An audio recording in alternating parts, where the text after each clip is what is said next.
भारत का वैभवपूर्ण अतीत। इसी सीरीज़ में हमारा आज का टॉपिक है सिंधु घाटी सभ्यता। मैं प्रियंका अरोड़ा आपका स्वागत करती हूँ हमारे YouTube चैनल द लाभ पॉइंट पर। सिंधु घाटी सभ्यता में हम सबसे पहले ये जानते हैं कि इसका पता कैसे चला।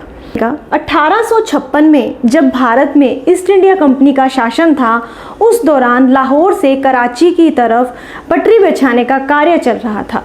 रास्ते में ईंटें कम पड़ने के कारण पास के टीले से ईंटें उठाकर पटरी बिछाने में इस्तेमाल की जाने लगी।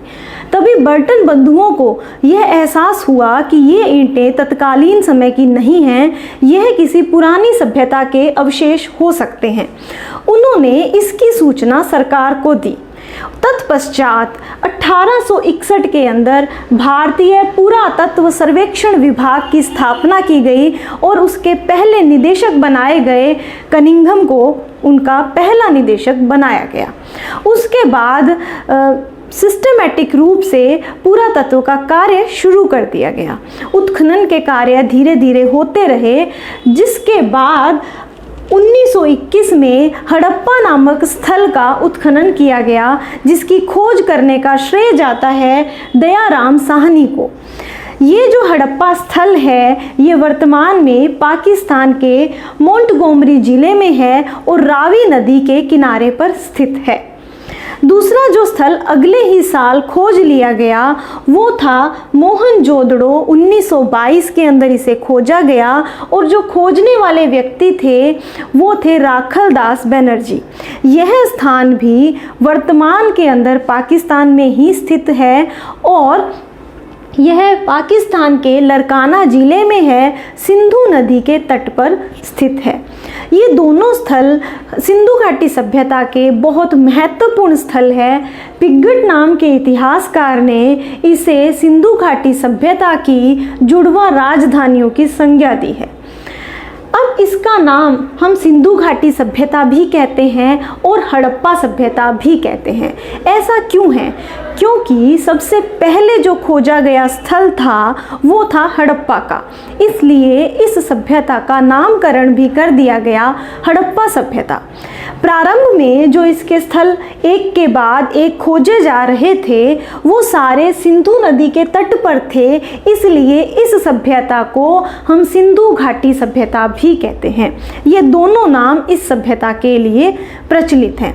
अब हम इसके विस्तार की बात कर लेते हैं। इसका यह एक त्रिभुजाकार क्षेत्र में फैला हुआ है पूरी सिंधु घाटी सभ्यता, जिसमें हम यदि उसकी पूर्व से पश्चिम और उत्तर से दक्षिण की दूरी नापना चाहें या लंबाई देखना चाहें तो वो कितनी है।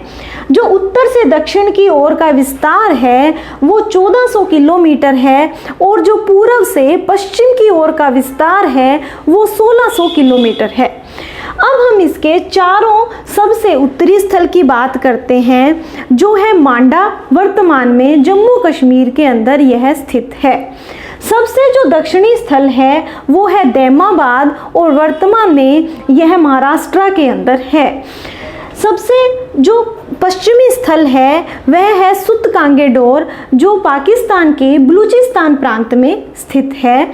और सबसे जो पूर्वी स्थल है वो है आलमगीरपुर, जो यूपी के अंदर है, उत्तर प्रदेश में। ये चारों स्थल इसके सबसे उत्तरी, सबसे दक्षिणी, सबसे पूर्वी और सबसे पश्चिमी स्थल की जानकारी हो गई। अब इसके कितने स्थल भारत में हैं और कितने स्थल पाकिस्तान में हैं, हम उसकी बात करते हैं। सिंधु घाटी सभ्यता के लगभग सभी स्थल भारत और पाकिस्तान के अंदर हैं। भारत में जो इसके स्थल खोजे गए हैं उनकी संख्या 917 है इंडिया के अंदर।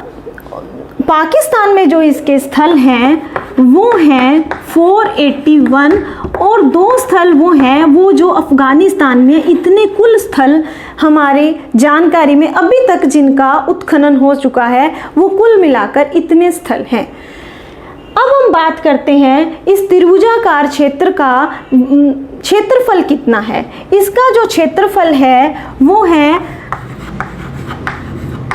12,99,600 वर्ग किलोमीटर। 12,99,600 वर्ग किलोमीटर इस सिंधु घाटी सभ्यता का कुल क्षेत्रफल है। सिंधु घाटी सभ्यता जो है वो विश्व की प्राचीन सभ्यताओं में मानी जाती है। इस सभ्यता की प्रमुख विशेषता उसका नगर नियोजन और जल निकास प्रणाली है।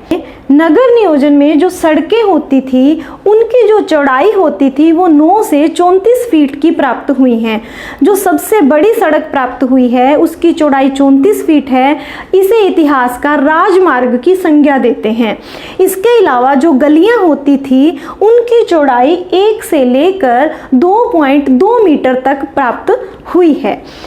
अब हम बात करते हैं सड़कें और जो नालियां बनाई गई थी उन पर कैसी ईंटों का इस्तेमाल किया गया था। ईंटें पूरी तरह से वैज्ञानिक ढंग से बनाई गई थी। ईंटों का जो अनुपात था वो पूरी सिंधु घाटी सभ्यता में निश्चित प्राप्त हुआ है। वो अनुपात है 4:2:1। और जो सामान्य ईंटें थी उनकी जो लंबाई चौड़ाई और ऊंचाई थी वो थी 7.5 × 15 × 30 इंच की ईंटें थी। और परकोटे में जो ईंटें इस्तेमाल की गई थी, परकोटा का मतलब होता है यदि किसी एरिया को सुरक्षा करने के लिए चारों ओर जो दीवार बना दी जाती है उसे हम परकोटा कहते हैं। उसके लिए कुछ बड़ी ईंटों का इस्तेमाल किया गया जिसका नाप था 10 × 20 × 30। सिंधु घाटी सभ्यता में जो नगर नियोजन था उसमें नगर किस प्रकार से बसाए गए थे, अब उस पर चर्चा करते हैं। जो भी नगर होता था उसके 2 हिस्से होते थे। एक ऊपर का चबूतरा होता था जिस पर गढ़ी का निर्माण किया जाता था और नीचे के समतल हिस्से पर सामान्य जनता के लिए मकान बनाए जाते थे। ये जो गढ़ी होता था इसके चारों ओर एक सुरक्षा दीवार बना दी जाती थी और उसके बाद ये जो पूरा स्थल होता था उसके चारों ओर भी एक सुरक्षा दीवार बना दी जाती थी। इसका तात्पर्य ये हुआ कि जो गढ़ी पर जो स्थान या बनाया जाता था उसे डबल प्रोटेक्शन के अंदर रखा जाता था क्योंकि उसके बाहर 2 सुरक्षा दीवारों का निर्माण किया जाता था, जिससे इतिहासकार यह अनुमान लगाते हैं कि यह जो स्थान है वह उस समय के शासन प्रमुख के लिए रहा होगा। वो इतिहासकार उसे कहीं कहीं राजा पुरोहित या कहीं शासन प्रमुख की संज्ञा देते हैं। जो नीचे का स्थान था वो सामान्य व्यक्तियों के रहने का स्थान था।